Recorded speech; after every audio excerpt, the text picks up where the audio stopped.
Hi class, this is Dr. Brandt. Welcome to the Chapter 11 recorded lecture on the economic environment, or sometimes called the financial environment. The economic environment is the first E in PESTLE. Before we get into the content from the chapter, I want to take a minute to talk about the political economy concept I introduced in the Chapter 9 lecture. As a reminder, the political economy is made up of a country's political, economic, and legal systems. These systems are interdependent and influence each other. We talked about the major political systems in Chapter 9 and major legal systems in Chapter 10, so I want to take a minute to talk about the different economic systems now. There are three broad types of economic systems: a market economy, a command economy, and a mixed economy. In a pure market economy, all productive activities are privately owned as opposed to being owned by the state. The goods and services that a country produces are not planned by anyone. Instead, it's all based on the law of supply and demand. However, for a market economy to work, supply must not be restricted. However, a supply restriction can happen when a single firm monopolizes a market. Therefore, a pure market economy is rare because governments usually play a role to ensure this doesn't happen. In a pure command economy, the government plans the goods and services that a country produces, the quantity in which they are produced, and the prices at which they are sold. In addition, all businesses are state-owned, the rationale being that the government can then direct them to make investments that are in the best interests of the nation as a whole rather than in the interests of private individuals. Historically, command economies were found in communist countries. Since the demise of communism in the late 1980s, the number of command economies has fallen dramatically. While the objective of a command economy is to mobilize economic resources for the public good, the opposite often seems to have occurred. In a command economy, state-owned enterprises have little incentive to control costs or be efficient because they cannot go out of business. Also, due to the lack of privatization, there is a lack of innovation and economic growth in countries with command economies. Instead, they tend to stagnate. An example of a country with a command economy is Cuba. Mixed economies can be found between market and command economies. In a mixed economy, certain sectors of the economy are left to private ownership and free market mechanisms, while other sectors have significant state ownership and government planning. Today, most countries lean towards a free market system, but are still technically mixed economies because the government still control certain aspects. For example, it is common for governments to control aspects related to national security. It is also common for governments to take into state ownership troubled firms whose continued operation is thought to be vital to national interests. For example, in 2008, the US government took an 80% stake in AIG to stop the financial institution from collapsing. The theory being that if AIG did collapse, it would have very serious consequences for the entire financial system. Next, let's talk about some other things the economic environment is concerned with. First up is money. Money is an essential element of the international financial environment. It plays several important roles for business, including it's a medium of exchange, which allows businesses to receive payment from customers and to pay their suppliers. Second, it's a common measure of value, which enables firms to place a value on the goods and services that they buy and sell. Third, divisibility, which is the idea that money can be broken down into different units such as euros, pounds, dollars, and cents, which facilitates the exchange process.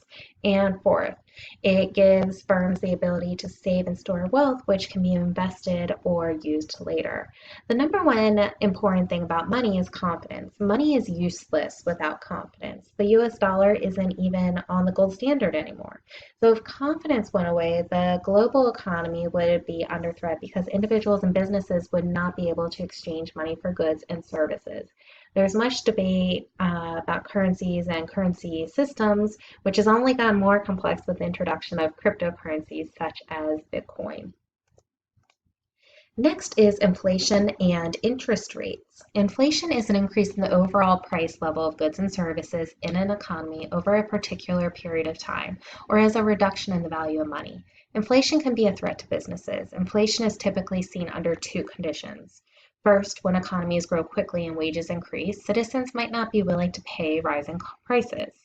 And second, when a country is poor or suffering a financial crisis and the state finances their activities by simply printing more money, which causes the demand for goods and services to outstrip supply. Inflation is typically higher in emerging economies. For example, Venezuela and Argentina are having problems with inflation right now. Interest rates are the price paid for the temporary use of someone else's money.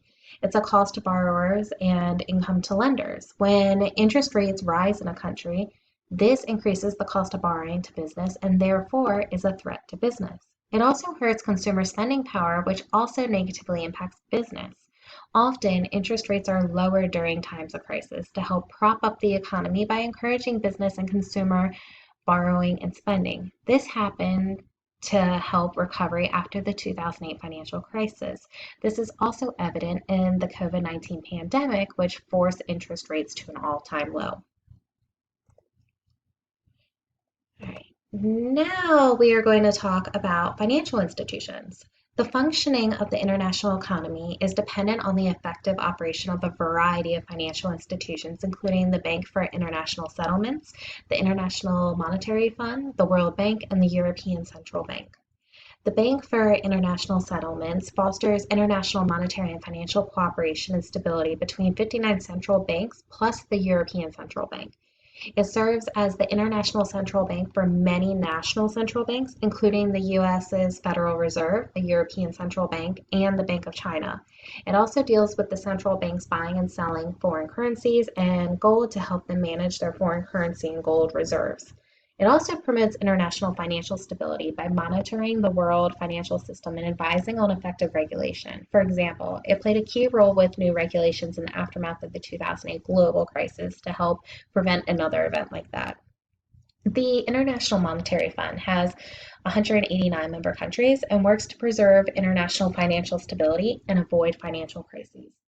It provides short-term loans to countries which are funded by the member countries. These loans are intended to assist countries in need so they don't have to resort to currency devaluations, which could potentially disrupt the entire international financial system. The World Bank also has 189 member countries and works to reduce global poverty and to improve standard of living. It provides low-cost loans and interest-free credit to developing countries for education, health, and infrastructure projects. And lastly, the European Central Bank, which is the central bank for countries that are members of the Eurozone. Its main purpose is to control inflation and maintain price stability through monetary policy, money supply, and interest rates. It also manages foreign reserves and foreign exchanges for members to promote smooth transactions within the Eurozone. In addition to these large institutions, there are various private institutions which provide an array of financial services for businesses. For example, banks, insurance companies, pension funds, investment trusts, private equity funds, etc.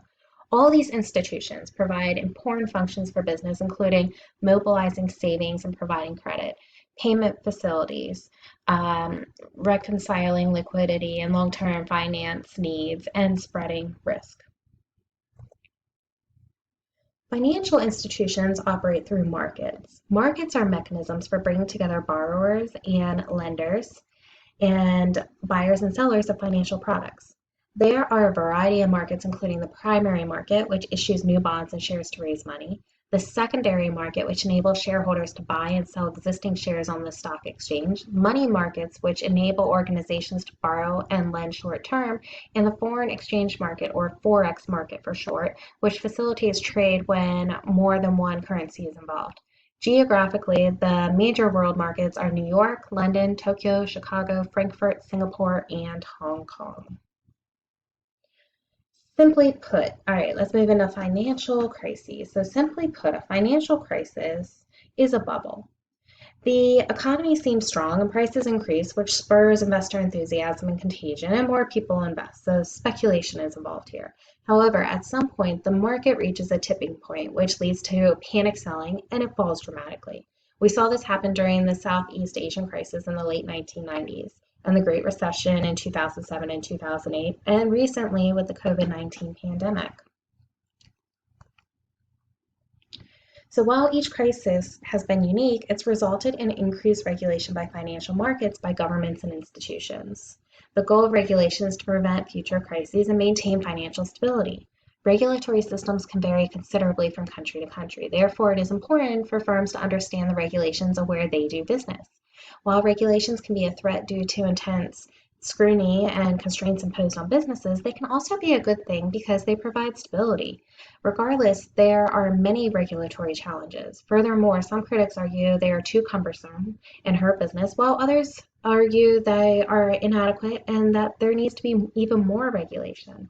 Of course, these regulations vary by industry and country, so it can all depend. All right. And here are some important variables in the economic financial environment for firms to consider.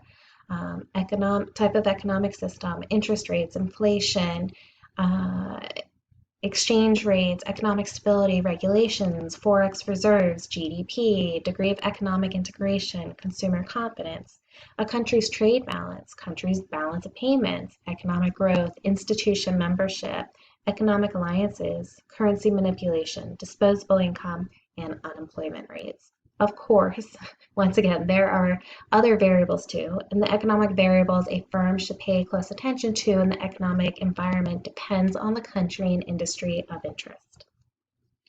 So that wraps up the lecture on the economic environment. Thank you very much for listening. Bye-bye.